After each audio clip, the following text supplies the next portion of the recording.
What's up, guys? Welcome to the Stats Free Sports channel. Let's get right into it. Here to bring you a video discussing why I believe the New York Jets are the biggest boom or bust team in the NFL in 2024.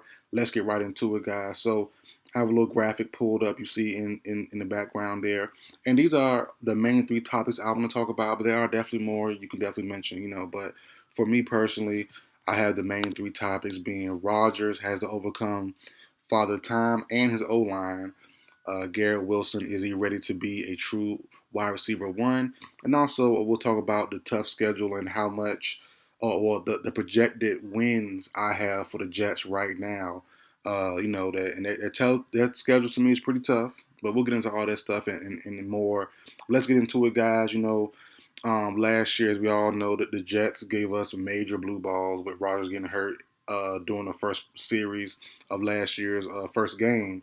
But this year is different. We've seen him, in training camp. He's been playing well, making plays. Ups and downs as normal training camp goes. But when they had their joint practices versus the Giants, especially, I believe last week, they worked them. They worked the mess out of them. But coming to the season, though, all eyes to me are on them. They're all on the team from the Big Apple. The Jets, man, they're pretty good roster on paper. Especially on defense. Offense is looking interesting, looking good, not great, but obviously, depending on what Rodgers you do get, the offense could be great or it can just be very good. It just depends on what Rodgers. Rodgers 2021, 2020. That's tough. That's really, really tough to grasp and think he's going to go back that far to MVP level Rodgers. It's possible, but I don't think so. But if you get that Rodgers, then oh my gosh, like the ceiling is Super Bowl. If you get 2022 Rodgers, who was not that 2021, 2020 MVP level, but he was still solid. He was serviceable. He was more than serviceable. He was good, not great. If you're getting that Rodgers with this weaponry on offense, with Brees Hall, with Garrett Wilson, Malachi Corley, all these guys, if you get that Rodgers with this defense as well, the ceiling is still to me the Super Bowl because that defense can carry the way, led by a savvy, smart, high IQ quarterback like Aaron Rodgers. So but uh, that route, if Rodgers is 2022 Rodgers and that same ilk of player, I believe that's more of a situational matchup thing. They can't just beat any team. I think if you get the 2020 MVP Rodgers 2021, obviously they can beat anybody. No matter who they play, where they play, it's not going to matter. But as I said, the first point, Father Time, age is real. Father Time is real. We saw it last year. Rodgers, his Achilles has exploded on him last year. Hopefully he's fully healthy this year. We'll definitely have to see. The season's a long season. Football is a physical game. Sports is physical, and you can prep mentally, prep physically all you want to. But when the body says it's time, it's time. So hopefully we get a full seasons of Aaron Rodgers because I grew up on Rodgers. Obviously, I'm 29. I've seen him from start to finish. For the most part, and I would love to see him finish pretty good. I don't care about Super Bowl or not. Just have him go out how he wants to go out. Man, most great players, all great players, really. Go out how you want to go out, and that's really the main thing there. But the O line may help or may hurt the Jets' chances with Aaron Rodgers being healthy. The O line on paper isn't bad; they aren't good either. Led by Tyron Smith, who in the joint practices versus the Giants, he dominated. He looked good, but as we know with him, he is often injured. So we'll see with that. John Simpson, he's okay. Joe Tipman at center is okay. Elijah Vera Tucker is very good at right guard. Then Morgan Moses at right tackle. He is serviceable. He is pretty solid. Nothing crazy, but he is definitely serviceable there. So, all in all, man. And also for the backup, the tackles, you have Olu Fashanu, first round pick from Penn State. Very athletic, very nimble tackle. We'll see if we get playing time this year. I wouldn't be surprised. Obviously, Tyron Smith, the legendary former Dallas Cowboy left tackle, gets banged up early and often. We could definitely see him slide in there somewhere, or even Morgan Moses. So either way, I think he'll play left or right tackle. that being Olu Fashanu. So the O line is good, not great. So Rodgers has to continue the quick throwing play style. Get the ball in and out quick, fast as you can. Read the field, read the defense as fast as possible, and get the ball out. Now on to my second topic, and this one to me, it's a no brainer. But I have seen people. I've been thinking about this for a while, and people have been telling me they don't know if Wilson's ready to Garrett Wilson, that is, second year second year, third year. Where I think he's in second year now. I can't remember, but second year wide receiver. I'll just say Garrett Wilson. Is he ready to be a true number one wide receiver like how Rodgers had at how Rodgers had in Devontae Adams back in the Green Bay days? I think so. I think Garrett Wilson is. I think there's no question about it. Every time I see him talk in an interview, I watch the pivot interviews, I watch a couple other stuff he's done as well, and just watch the film. Like he seems confident, he seems ready, and that was last year, and then seeing it now, same thing. Interviews, his talking, his gameplay, his film, his highlights, everything you see about him, he just looks shifty. Hands are great, speed is there, the tenacity is there, the competitiveness is definitely there. He's gonna be the one. I believe so. He's gonna put his name if Rodgers. Well, that all being a caveat of Rodgers being healthy and then also himself being healthy. But if Rodgers is healthy, Wilson is healthy, I don't see how we don't start talking about Wilson as a top 10, top 12 wide receiver in the league next year into the 2025 season. He's that good. I know he's young, but I think he definitely propel himself into that talk.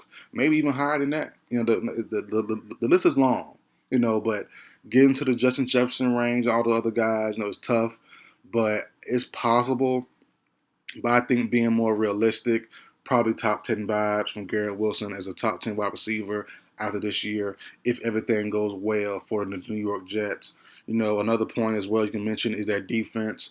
Without Hassan Reddick, can they still be good?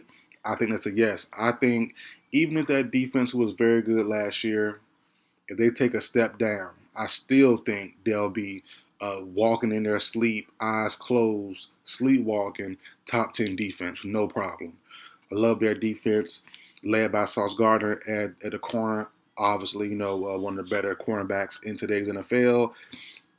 But I'm really loving. He's not an addition, but he's an addition by getting playing time now. Their rookie last year, now going to his sophomore season, second year in the NFL, and that's Will McDonald. I think with or without Hassan Reddick, and he's on my, and going back to my video I did a couple weeks ago, Will McDonald was on my players to play 10 players to break out this upcoming season. He's on that list for a reason. And as I said, with or without Hassan Reddick, I think McDonald will fill that Bryce Huff role to a T. I really do. And you have also guys like Jermaine Johnson, who was on that list last year on my breakout list. Didn't quite break out, but he was on my list for a reason. The breakout could happen this year. You never know. You definitely never know. But right now, I have Will McDonald on my list currently. But Jermaine Johnson, who was also thought of in the same vein, uber talented, young, potential playmaker on that DN spot, could step up. Or they both had a breakout year this year. As I said, without Hassan Reddick, both guys could be starting. One at left, one at right. We'll definitely see there. Obviously in the middle we have big left tackle, Quinnen Williams, one of the better ones in the league. Now with Aaron Donald gone, the fight for D tackle one is up for grabs. You have him, you have Wilkinson from the Vegas Raiders, you have Simmons from Tennessee, you have a couple other guys in the mix as well. So we'll see who wants to propel themselves to being DT1 or nose tackle one, whatever, but obviously they're all D tackles. And you have Javon Kinlaw, who I like a lot as well, going to the linebacker spot, CJ Mosley, the list goes on. So I'm really loving the Jets defense, as I said, in their sleep. That Jets defense can give you a top 10 defense. Turnovers, physicality, interceptions, all that good stuff. They're going to give you everything this year, as long as they're healthy. Obviously, healthy is the biggest factor for everybody. And then, so to answer that question for me personally, is Garrett Wilson ready? I say he's been ready. I say he was ready last year. Just didn't have a quarterback for it. But now the main thing I want to talk about, and that's the Jets' schedule. Their schedule to me is no cakewalk. And even the teams that they have that are usually, or at least last year, weren't the best teams, like the Cardinals, I think they're going to be a tough out.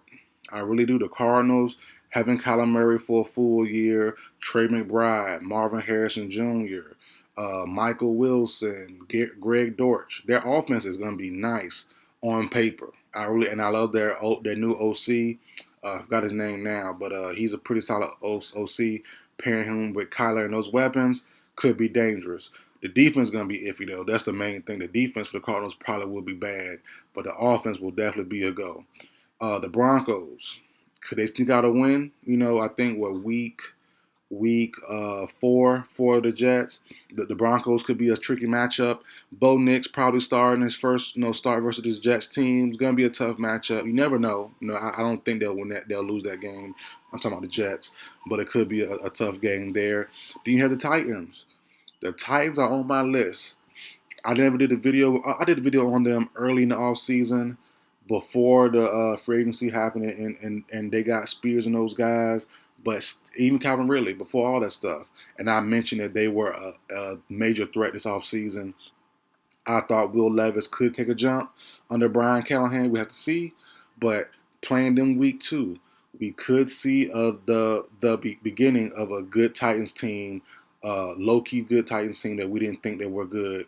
That would be this good. So we'll see. The defense of the Titans should be solid. Sneed, Awuzie at that cornerback spot could give guys problems.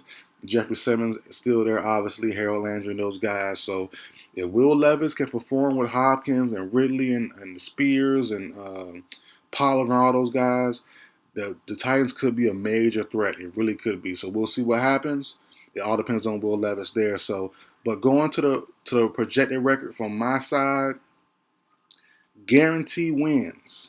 Guarantee wins. I have 7 for the Jets. So they're gonna need to pull out some tough games. So for me personally, I have them beating the Titans, Patriots both times, so that's 3. Broncos as well in week 4, that's 4. The Vikings in week 5. I have them splitting with the Bills, so that's 6. I had them beating the Steelers as well, that's 7. And you can also throw in the Cardinals as well to make 8. Like I said, that's iffy to me. The Cardinals to me are very iffy. The Colts are iffy. The Seahawks could be a guaranteed one as well, but I'm gonna say no to that one. So I'll say you have a guaranteed 7 wins on paper with the potential of about 10. As I said, splitting with the Bills.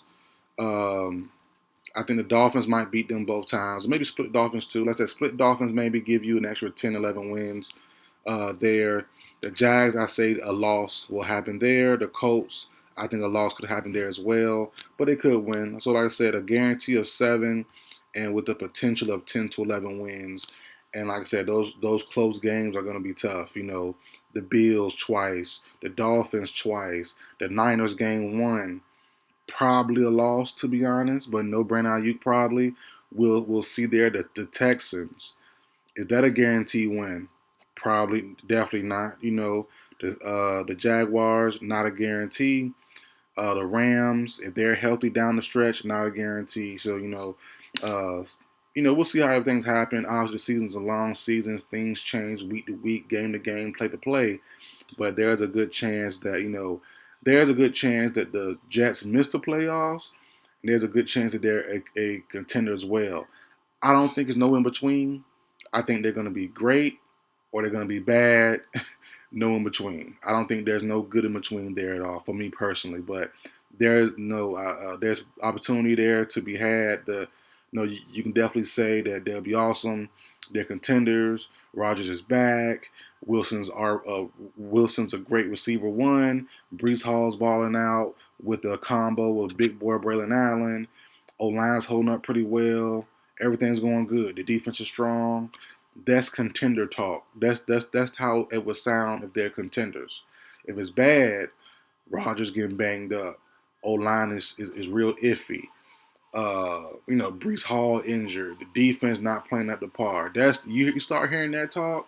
That's when you know something's going wrong with the New York Jets. But overall, man, pretty solid team on paper. Schedule isn't the greatest, but it's not the worst either. You know, they have some tough winnable games there. They just got to pull them out. But that's it, guys. Let me know in the comment section how you feel about it. Are the Jets the biggest boom and bust team in this year coming up?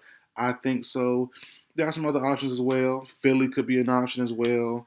Um, Philly, maybe Dallas, uh, maybe Cincy, maybe Baltimore. You know, there's a bunch of teams out there, but I'm really going with New York Jets. I think they have the biggest ceiling and also the lowest floor as far as being like it could go bad. So, but that's me. You know, we'll see what you guys think in the comment section down below. But that's it for video, guys. Like, share, comment, subscribe. I will see you guys next time.